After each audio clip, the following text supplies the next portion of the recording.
آپ یہ بتائیں جو قیامت کی علامات کبریٰ صغریٰ تو ہو گئی نا، وہ ہم دیکھتے چلے آ رہے ہیں اور صدیوں سے ان کا ایک نظام چل رہا ہے، جو علامات کبریٰ ہیں کچھ ان کے بارے میں ہمیں معلومات دیں۔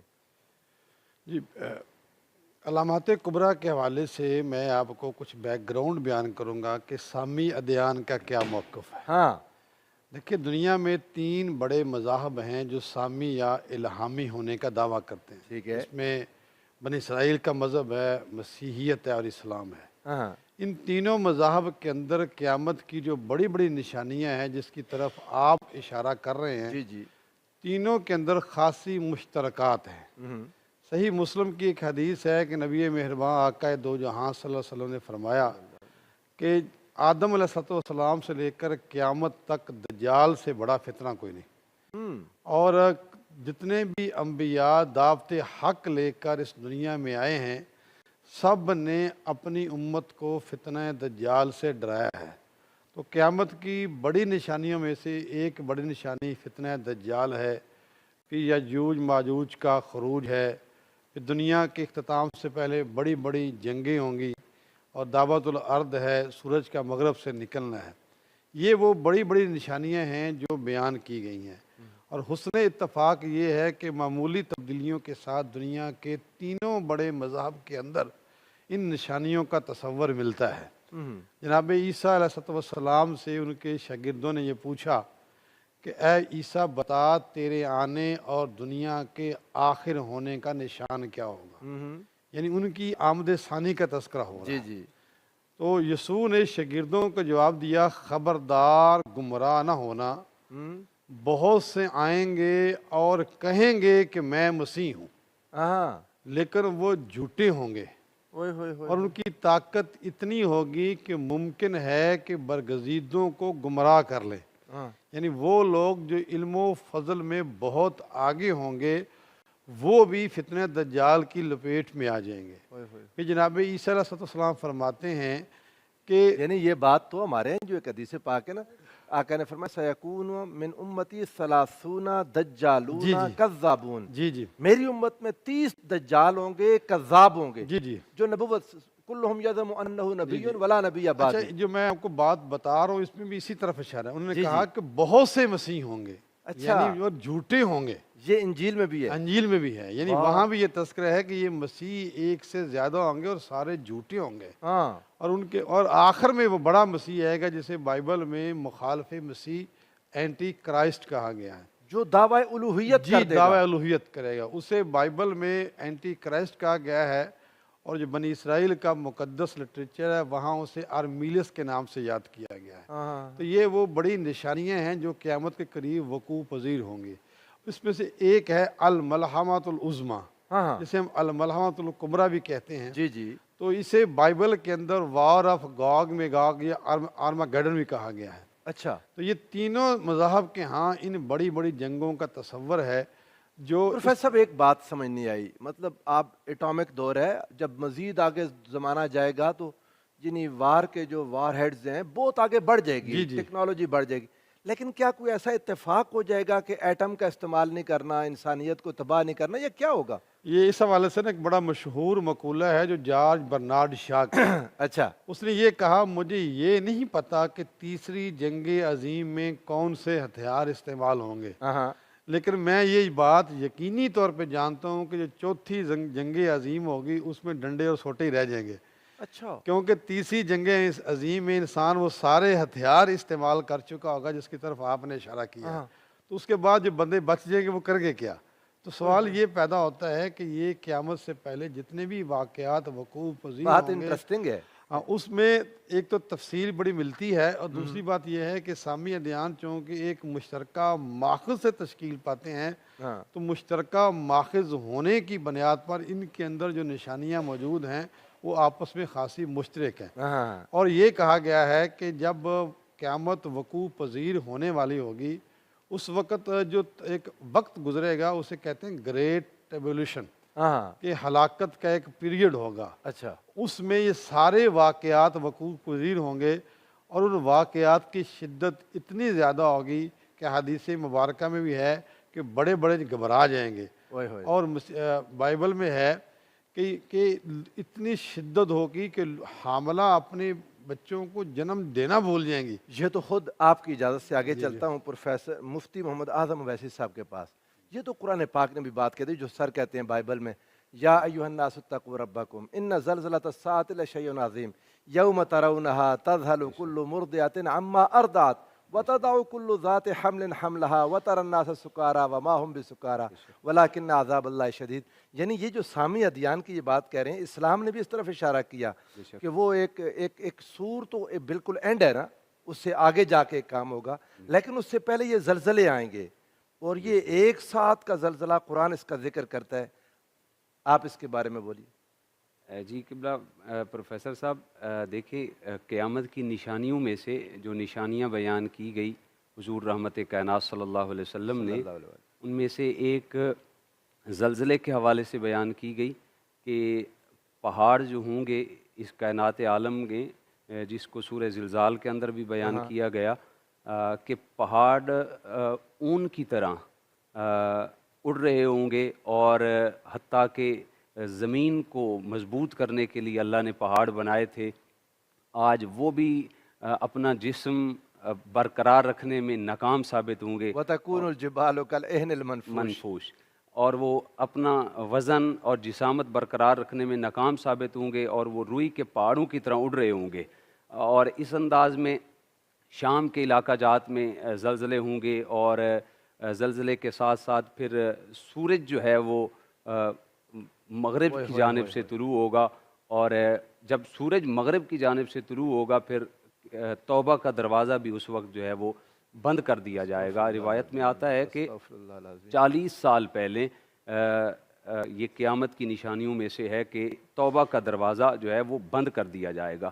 وہ خالق و مالک اللہ ہے، یہ قیامت کی نشانیوں میں سے ہے جو آج تک کھلا ہوا ہے دروازہ، لیکن یہ ایک مین قیامت کی نشانی ہوگی۔ کتنا بڑا دکھ ہے۔ وہ تو خیر 3 نشانیاں آگے اس پر ہم بات آئیں گے، وہ 3 مین نشانیاں ظاہر ہوں گی تو پتہ چل جائے گا کہ اب دروازہ مغرب سے سورج کا طلوع ہونا توبہ کے دروازے کے بند ہونے کی ایک علامت ہوگا۔ بے شک، لیکن گناہ ہو رہے ہوں گے مفتی صاحب، اس پر میں ڈر جاتا ہوں، مجھے بہت بہت ڈر لگتا ہے کہ گناہ ہو رہے ہوں گے زمین پر لیکن توبہ قبول نہیں ہو رہی ہوگی۔ اب تو گناہ گاروں کو ایک آسرا ہوتا ہے نا کہ گناہ کیا تو توبہ کر لیں گے اللہ کی بارگاہ میں، معافی مانگ لیں گے، لیکن جب توبہ کا دروازہ بند ہو گیا تو کتنی مایوسی کی کیفیت ہوگی۔ جب توبہ کا دروازہ بند ہو جائے گا بڑی مایوسی کی کیفیت ہے۔ اسی چیز کو اللہ تعالیٰ نے پہلے قرآن مجید کے اندر اور رحمت کائنات نے اپنی احادیث اور فرامین کے اندر اس بات کو بڑے ڈیٹیل کے ساتھ واضح بیان کر دیا، اور ان نشانیوں کو بیان کرنے کا مقصد ہی فقط یہی ہے تاکہ وہ اس وقت کے کٹن معاملات کو مد نظر رکھتے ہوئے جو آج اللہ نے لکی چانس دیا ہے اس سے فائدہ اٹھائیں، غنیمت جانیں، تاکہ کل کی پریشانی سے بچنے کے لیے آج ہی جو آسانی اللہ نے عطا کی ہے اس سے بندہ فائدہ اٹھا لے۔ واہ سبحان اللہ۔ میں پروفیسر صاحب آپ کی طرف آتا ہوں، علامہ احسن اویس مصطفی صاحب۔ آقا تو جہاں صلی اللہ علیہ وآلہ وسلم نے فرمایا ثلاث اذا اخرجنا لا ينفع نفسا ایمانا لم تکن آمنت من قبل او کسبت فی ایمانها خیرا۔ وہ 3 چیزیں ہیں میرے آقا نے ارشاد فرمایا کہ جب وہ ظاہر ہو جائیں گی ہم پر، جب وہ باہر آئیں گی، پھر کسی شخص کا ایمان لانا اس کو کوئی فائدہ نہیں دے گا، ایمان لانے کا فائدہ نہیں رہ جائے گا، یا پھر جس شخص نے اس سے پہلے اپنے ایمان میں کوئی بھلائی نہیں کی اب بھلائی کرنے کا اس کو فائدہ نہیں رہ جائے گا۔ ایک طلوع الشمس من المغرب، مغرب سے سورج کا طلوع ہونا، وہ خروج الدجال، دجال کا ظاہر ہونا، اور پھر فرمایا ودابۃ الارض، اور زمین کا چوپایا۔ اس کے بارے میں کوئی تھوڑی سی معلومات ہمارے ناظرین کے لیے کہ یہ جو دابۃ الارض ہے یہ کیا چیز ہوگی؟ دابۃ الارض ایک اللہ کی طرف سے ایک نشانی ہوگی، جس طرح تاجدار کائنات صلی اللہ علیہ وسلم نے فرمایا، یہ ایک نشانی کے طور پر کعبۃ اللہ کے قریب اس کا ظہور ہو جائے گا، صفا سے صفا سے اس کا ظہور ہوگا، اور وہ جو ہے وہ ایک قیامت کی علامات میں سے کبریٰ علامات میں سے ایک جانور کی صورت میں ہوگا۔ اب وہ کیسا ہوگا، کس طرح ہوگا، حیت کیسی ہوگی، کیا اس کی متشکل ایک وجود ہوگا، ایمبوڈیمنٹ ہوگی، حضور اسلام کی بارگاہ سے صرف اتنا جانور کے حوالے سے پتہ لگ رہا ہے، معاملات پتہ لگ رہے ہیں، اور یہ نشانی قرب قیامت کے آنے کی نشانی بن رہی ہے۔ اور اس کے ساتھ ساتھ یہ جو دجال کا آ رہا ہے اور پھر آمد امام مہدی علیہ السلام کا تذکرہ بھی اس میں آگے آ جائے گا. یہ بات بڑی اہم ہے جو اس نقطے کی طرف میں نشاندہی کرنا چاہتا ہوں، وہ یہ ہے کہ کئی ذہنوں کے اندر آج یہ بات پیدا کی جاتی ہے کہ دجال کسی شخصیت یا پرسنالٹی کا نام نہیں ہے. اس طریقے کار سے لوگوں کو ایجوکیٹ کر کر اصل میں قرآن و حدیث کی حقیقت سے دور کیا جاتا ہے. تعویلات ہے نا، تعویلات ہیں.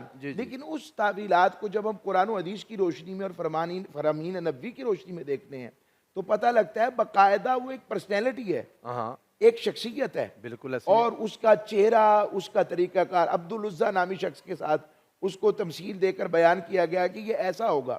اور اس کے چہرے کے اوپر ایک آنکھ جو ہوگی، یعنی ایک آنکھ سے کانا ہوگا، ایک آنکھ پھولی ہوگی اس کی، اور اس کے چہرے کی یہ نقش باقاعدہ بتائے گئے. ایک بڑا دلچسپ سوال ابھی اپنے ڈاکٹر صاحب سے کیا تھا کہ اور پہ جارج برنارڈ شاہ کا انہوں نے کال دیا تھا. میں اس حوالے سے بھی بات کروں گا کہ ہم اس بات کو دیکھیں کہ دجال کے پاس جو جہاز ہوگا، آقا صلی اللہ علیہ وسلم نے اس کو تمثیلی طور پر گدھے سے تشبیہ دی تھی اور کہا تھا کہ اس کے جو کان ہیں وہ 70 ہاتھ تک بلند ہوں گے. اب 70 ہاتھ کا گدھا، اب وہ جہاز ہی ہے، جہاز کا ایک تذکرہ ہے.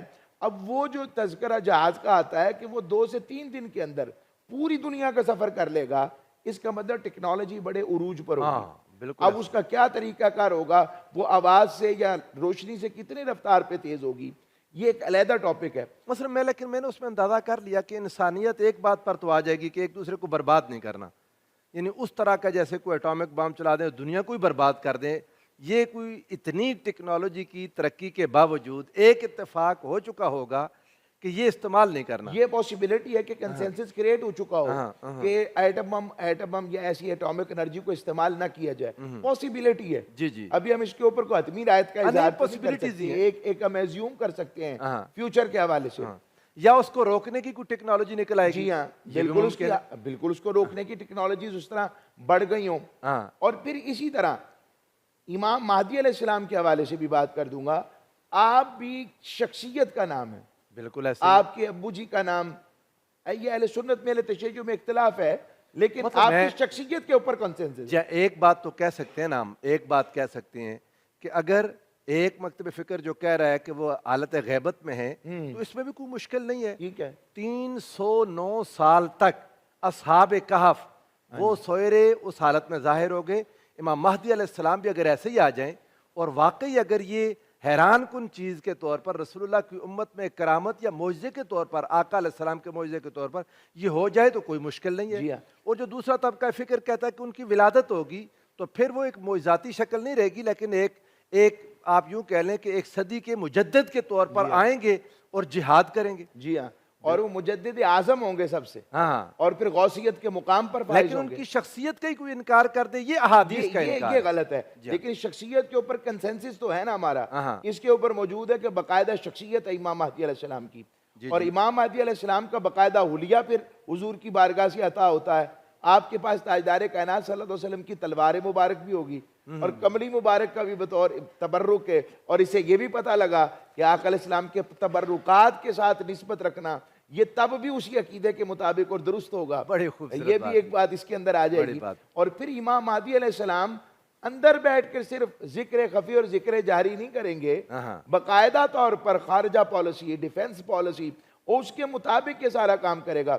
اور اس میں ایک جو لطیف بات جو مجھے رمضان کی ان ساعتوں میں نصیب ہو رہی ہے، ہم صرف اس کو ایزیوم کریں تو ایک بڑا لطف آتا ہے کہ جب حضرت عیسیٰ علیہ السلام فجر کے موقع پر امام مہدی علیہ السلام کو پہچانیں گے اور پہچان کر مردوں کو زندہ کرنے والے پیچھے صف میں کھڑے ہو جائیں گے اور تاجدار کائنات کی آل کے شہزادے کو جب مصلی رسول پر کھڑا کریں گے وہ منظر دیدنی ہوگا. اور کیا لطف خیز منظر ہوگا. یا امام حکم، تمہارا امام تمہیں میں سے ہوگا. میں آپ کی اجازت سے پروفیسر یہ جو سیدنا عیسیٰ علیہ السلام کا نزول ہے، بائبل میں، اسلام میں، قرآن مجید میں جو کچھ ان کا بیان ہے، اس بارے میں ہماری رہنمائی کریں. ویسے تو قرآن پاک نے کہا وَيُكَلِّمُ النَّاسَ فِي الْمَهْدِ وَكَهْلًا کہ وہ پنگوڑے میں بھی بات کریں گے. سیدہ مریم کو جب بات بتائی تھی اللہ تعالیٰ نے، اور کہول کی عمر 40+ میں بھی بات کریں گے. اب ظاہر ہے ایک تو اس بات پر کرسچینٹی اسلام دونوں کا اتفاق ہے کہ آپ کو 30+ ایج میں، کتنی ایج مبارک تھی آپ؟ 33 میں آپ اٹھا لیے گئے. تو یہ کہول کی عمر نہیں ہوتی, 40 پلس میں جا کے کہل کہتے ہیں. تو وہ جب کلام کریں گے وہ معجزہ بنے گا. قرآن پاک نے جو نشانی دی, یعنی ایک تو بچپن میں گفتگو اور ایک پھر کہولت کی عمر کو تو وہ پہنچے نہیں, تو وہ گفتگو تب ہوگی جب وہ آئیں گے. یہ دونوں مذاہب کی یہاں اشتراکات کیا ہیں؟ جی بہت شکریہ. جناب مسیح کی جو آمد ثانی ہے, اس حوالے سے تینوں مذاہب کے اندر تصورات موجود ہیں. ہاں, اگرچہ ان کی تشریح میں کچھ اختلاف ہو سکتا ہے, لیکن بنیادی طور پہ جو کانسیپٹ موجود ہے. بنیادی طور پہ جو دنیا کے تینوں بڑے مذاہب ہیں وہ اس بات پر اتفاق کرتے ہیں کہ جناب مسیح کی آمد ثانی ہوگی.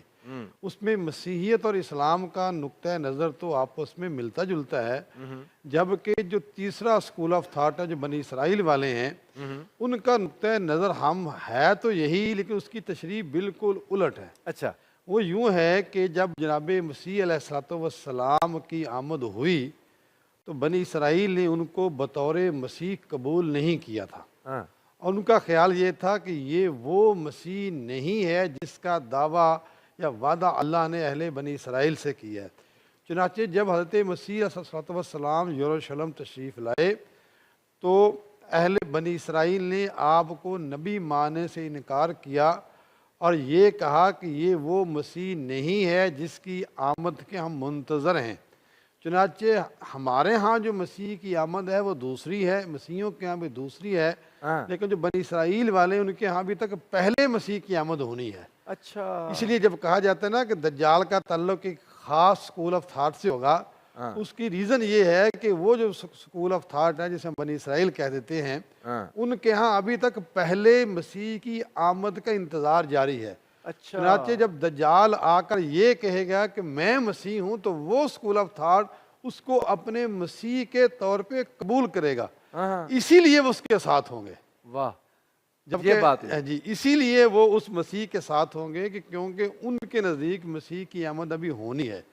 جبکہ اسلام اور مسیحیت کا موقف یہ ہے کہ جب دنیا میں جنگ و جدل ہوگا, کال پڑیں گے, لڑائیاں ہوں گی, بڑے بڑے فتنے ہوں گے, اور جب آزمائش انتہا کو ہوگی تو اس آزمائش کے اختتام کے لیے جناب عیسیٰ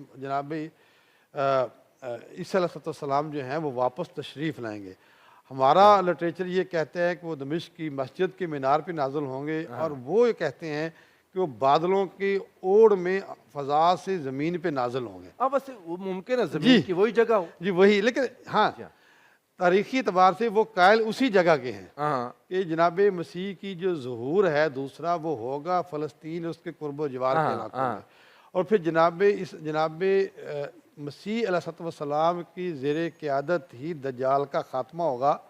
اور وہ ہم یہ کہتے ہیں کہ جب دجال مسیح اسلام کو دیکھے گا تو وہ بھاگے گا اور اس کا جسم جو ہے وہ آہستہ آہستہ گھلنا شروع ہو جائے گا. جبکہ بائبل بھی یہی کہتی ہے کہ جناب مسیح اسلام اس کو پھونک ماریں گے تو اس کا جسم جو ہے وہ گلنا شروع ہو جائے گا. تو یوں اس کا اختتام ہوگا مقام لد کے مقام پر, جہاں آج کل ایک ایئرپورٹ واقع ہے, اور وہاں جا کے اس دجال کا اختتام ہوگا. اس کے بعد جو دور ہے اسے کہتے ہیں ملینزم, دور مسیحائی. تو ہم یہ کہتے ہیں اہل اسلام کے جناب مسیح علیہ السلام جو ہیں وہ باقاعدہ شریعت کو قائم کریں گے اور ایک نئے دور یہ بات آگے چلاتے ہیں مفتی صاحب. عیسیٰ علیہ السلام کے تشریف لانے پر تو یعنی دو مذاہب جو اسلام کے علاوہ ہیں ان کی تو بیس ختم ہو جاتی ہے. سیدنا عیسیٰ علیہ السلام اپنی الوہیت کا انکار کر دیں گے, ابن اللہ ہونے کا انکار کر دیں گے, اور جو باتیں دوسرے دونوں مذاہب نے ان کے بارے میں پھیلائیں کلیئرٹی ہو جائے گی, پھر تو اسلام پھیل کے ہر طرف. بے شک. اس پر جناب سیدنا عیسیٰ روح اللہ علیہ السلام جب آپ امام مہدی کے ساتھ جہاد کریں گے اور اس پوری دنیا پہ, اس دھرتی پہ جو قیامت کی نشانی بیان کی گئی, اس پوری دھرتی پہ اسلام کا نفاذ ہو جائے گا.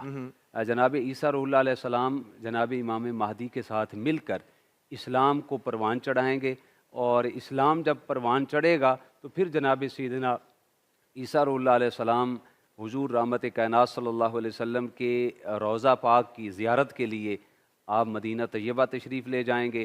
اور اس وقت کے جو عیسائیت تو ہوگی نہیں, حضرت عیسیٰ روح اللہ علیہ السلام کے ساتھ جتنے لوگ بھی ہوں گے وہ تاجدار کائنات صلی اللہ علیہ وسلم کی امت میں شامل ہوں گے، اور جناب عیسیٰ روح اللہ علیہ السلام تاجدار کون و مکان صلی اللہ علیہ وسلم کی بارگاہ میں حاضر ہوں گے، اور روایات یہاں تک بتاتی ہیں کہ وہیں پہ پھر حضرت عیسیٰ روح اللہ علیہ السلام کی وقت آخر آئے گا، اور وہیں پہ جناب عیسیٰ روح اللہ علیہ السلام کی تدفین ہوگی۔